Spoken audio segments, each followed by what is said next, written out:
حضرت امام علی علیہ السلام کی خدمت میں ایک شخص حاضر ہو کے عرض کرنے لگا کہ یا علی علیہ السلام، قبر میں انسان کی پہلی رات کیسے گزرتی ہے؟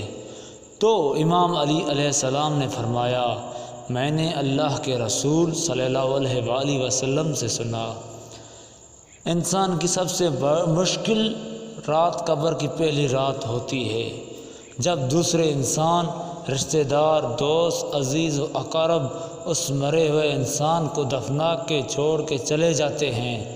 وہ انسان روتا رہتا ہے، ہر ایک کے پاس آتا ہے، دوست و رشتہ داروں کے پاس آتا ہے اور کہتا رہتا ہے مجھے چھوڑ کے نہ جاؤ، روکنے کی کوشش کرتا ہے، لیکن افسوس اس وقت اس کی آواز کوئی نہیں سنتا۔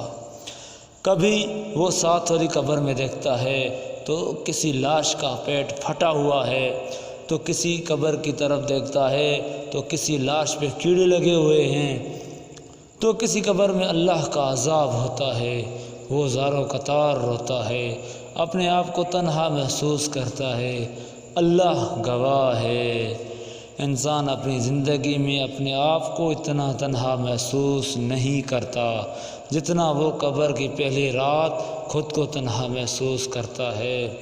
اس وقت اس کو ایسا لگتا ہے جیسے سورج ابھی ابھی ڈوبا ہو۔ اس کو اپنی قبر میں سرخ رنگ دکھائی دیتا ہے۔ اتنی ہی دیر میں اس کے دائیں طرف سے دھواں اٹھتا ہے۔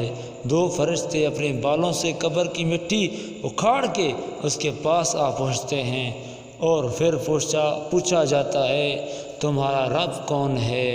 تمہارا رسول و امام کون ہے؟ تم کس دین پر زندگی بسر کرتے رہے؟ اگر مرا ہوا انسان سچے دل سے اپنی زندگی میں اللہ تعالیٰ کو تسلیم کرتا رہا، اللہ کے دین پہ چلتا رہا، تو وہ بے ساختہ حق کہنے لگتا ہے۔ فرشتے اللہ کے حکم سے اس مرے ہوئے انسان کو کہتے ہیں انتظار کر، جلد تمہارے اعمال تمہارے پروردگار عالم کے پاس پہنچا دیے جائیں گے، اس دن جس دن کا تمہیں بتایا گیا تھا۔ لیکن اگر اس مرے ہوئے انسان کے اعمال بد ہوں گے، وہ اللہ اور اس کے دین پہ ایمان نہیں رکھتا، تو وہ گھبرانے لگتا ہے۔ فرشتے غضبناک ہو کے کہنے لگتے ہیں افسوس، تمہاری زندگی میں تمہیں بار بار بتایا گیا تھا، جس طرح تم سے پہلے انسان مر چکے ہیں، یہ وقت تم پہ بھی آئے گا، تم نے مذاق سمجھا۔ اور یہ اس سے کہا جاتا ہے جلد تمہارے اعمال تمہارے پروردگار کے پاس پیش کیے جائیں گے۔ اس وقت اللہ انسان کے اعمال کو زبان دیتا ہے اور وہ بولنے لگتے ہیں، اور انسان کے اعمال کو جسم بخشتا ہے۔ اگر انسان کے اعمال نیک ہوتے ہیں تو وہ خوبصورت شکل میں انسان کی رہنمائی کرتے ہیں، لیکن اگر انسان کے اعمال بد ہوتے ہیں تو وہ ایک بدصورت ہو کے اس انسان پہ لعنت کرتے ہیں۔ ابھی وہ فرشتے جانے ہی لگتے ہیں تو دروازہ ضمیر کھلتا ہے، تو وہ پوچھنے لگا یا علی علیہ السلام، یہ دروازہ ضمیر کیا ہے؟ تو امام علی علیہ السلام فرماتے ہیں دروازہ ضمیر عالم ملکوت اور عالم برزخ کے درمیان ہے۔ جیسے ہی دروازہ ضمیر کھلتا ہے تو عذاب کے فرشتے داخل ہوتے ہیں، اس مرے ہوئے انسان کے ہاتھوں کی طرف، پیروں کی طرف اور جسم کی طرف بڑھنے لگتے ہیں۔ لیکن اگر اس کے اعمال نیک ہوتے ہیں تو وہ کہنے لگتے ہیں اے فرشتوں، اس قدموں کو نہ چھونا، کیونکہ یہی وہ قدم ہوتے تھے جو اللہ کے لیے چلتے تھے، اللہ کی مخلوق کی بھلائی کے لیے چلتے تھے، نماز کے لیے جاتے تھے، حج کے لیے جاتے تھے۔ فرشتے جب ہاتھوں کی طرف بڑھتے ہیں تو وہ اعمال فرشتوں سے کہتے ہیں اے فرشتوں، ان ہاتھوں کی طرف نہ بڑھنا، کیونکہ یہی وہ ہاتھ تھے جو اللہ کی مخلوقات کی مدد کرتے تھے، صدقات و خیرات کیا کرتے تھے۔ جب آنکھوں کی طرف بڑھنے لگتے ہیں تو اعمال کہتے ہیں انہی آنکھوں سے اللہ کے قرآن کو دیکھا، اللہ کا قرآن پڑھا، اللہ کا نام دیکھا، زبان سے اللہ کا نام لیا، اللہ کا قرآن پڑھا، اللہ تعالیٰ کا ذکر کیا، اور اسی جسم کو ہمیشہ گناہوں سے روکتا رہا۔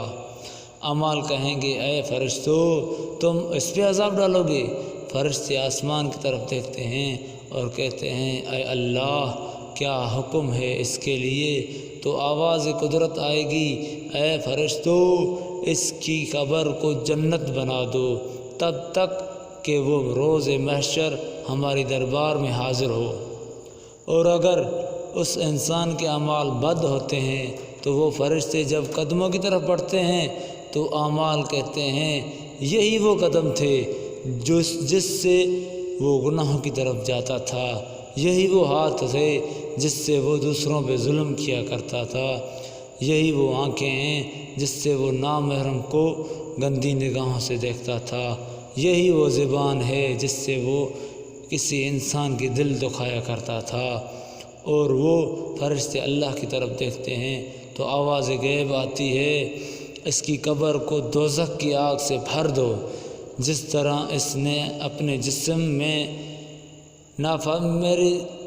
میں نافرمانیوں میں استعمال کیا، میری دی ہوئی نعمتوں کا غلط استعمال کیا، ویسے ہی اس تکلیف کا مزہ چکھے جب تک کہ روز محشر اس عذاب کے ساتھ میرے پاس نہیں آتا۔ اب اس کے قبر میں آگ لگتی ہے تو اس کی قبر سکڑنے لگتی ہے، اور آس پاس کی قبروں والے اسے کہتے ہیں اے بدبخت تو نے اپنی آنکھوں سے دیکھا تھا کہ تم سے پہلے ہم مر چکے ہیں، ایک دن تو بھی مرنے والا تھا، تجھے تو موقع ملا تھا، تو نے کیوں اچھے اعمال نہیں کیے، تو نے کیوں اللہ کی مخلوقات کا احساس نہیں کیا؟ اتنی دیر میں وہ کہنے لگتا ہے مجھے پھر سے موقع دیا جائے، میں پھر سے اللہ کی عبادت کر سکوں۔ تو اسے عالم ارواح کا وہ وقت دکھایا جاتا ہے جب وہ پیدائش سے پہلے عالم ارواح میں رہتا تھا۔ اس نے جو زمین پہ اپنے لیے مانگا تھا وہ سارے انعامات اسے دیے گئے، غربت سے لے کر امیری تک، دکھ سے لے کر تکلیف تک، خوشحالی سے لے کے راحت تک، وہ ساری حقیقت اسے عالم ارواح میں دکھائی گئی تھی کہ اس کے ساتھ کیا ہونا ہے وہ سب دکھایا جائے گا۔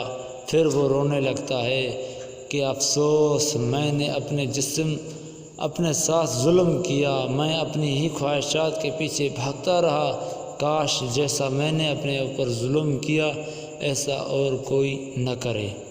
اے شخص یاد رکھنا یہ زندگی ایک نیند ہے اور موت اس نیند سے بیداری کا نام ہے۔